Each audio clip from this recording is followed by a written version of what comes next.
Hello everyone, and welcome to today's review of Maxima and Minima for Mat 211.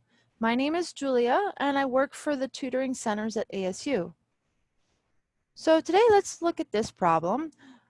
Let's look at a chart of values for a 3D function in the first quadrant. Assume that point 1, 2, 3 is the only critical point. Is it a relative maximum, a relative minimum, or a saddle point? So what we're referring to is this highlighted point here.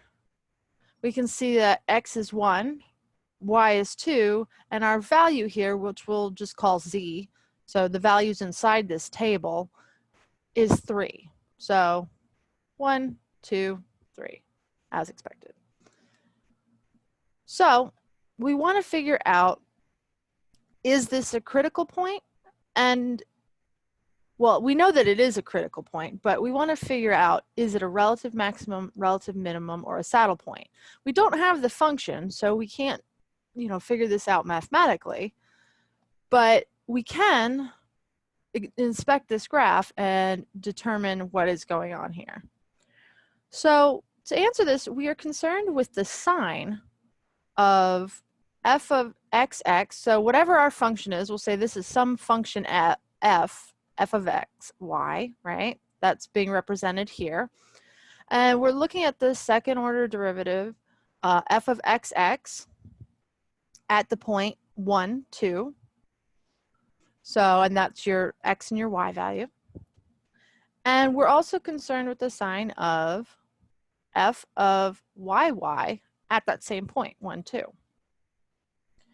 So this is looking at our sign, whether this is greater than 0 or less than 0, and same with this one, that represents the concavity of our function. So whether it is doing something that looks like this at that point, or something that looks like this. Or if it's a saddle point, it's doing both, depending on if we're looking at f of xx or f of yy. So let's look at f of xx first at our point 1, 2. So notice that f of x1, x1, 2, f of xx1, 2, that's a mouthful, is going to be positive in this case. So it's going to be greater than 0.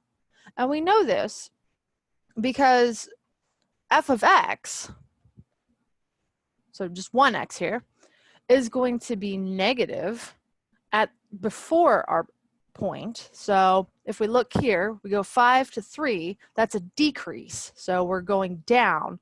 So f of x is negative at this point because we're decreasing. And then if we look at after our point as we increase towards 2, so right in here, if we think of it kind of as intermediary of the graph, now f of x is increasing. So what that tells us is that we're going down before our point 3. So say this is our point 3 here, or well, this is our point 1, 2, 3, right? And 3 is going to be our z value here. In this case, that goes up or down.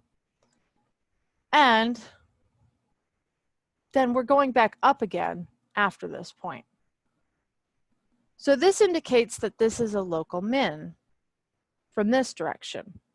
So in the f of xx direction, well, the f of x direction. So similarly, we also want to look at f of yy.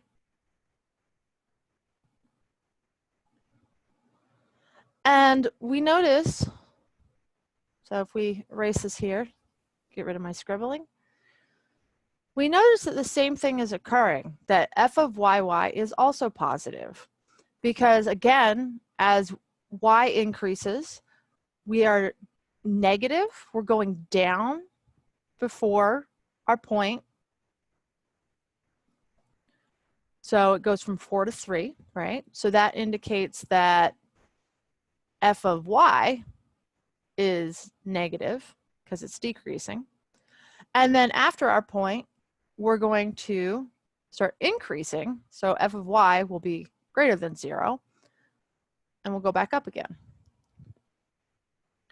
So since both of our second order derivatives here are positive, they're agreeing with each other, they're going in the same direction, this implies that we have something that looks like, so say this is like x and this is y. So let me see if I can draw this clearly here. So in, the x direction, we're kind of going down and then back up, right? And then in the y direction, we're going down and back up again. So this indicates that we have a local min at this point. And by the way, this is probably nothing like what this function looks like, just a scribble.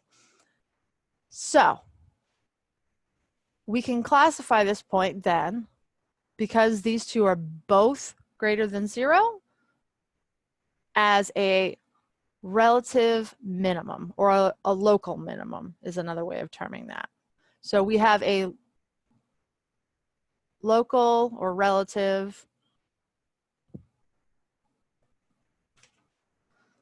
min at the point 1, 2. And that's it. So before I go, I just want to remind you all that if you are looking for any additional tutoring or academic support at ASU, you can go to the website tutoring.asu.edu, which is our tutoring center's website. And you can use the tutor search tool, which you can get to right by going to this full link here or off of the main page here. And that tutor search function will allow you to find tutoring services for a specific course. So thanks so much and have a great rest of your day.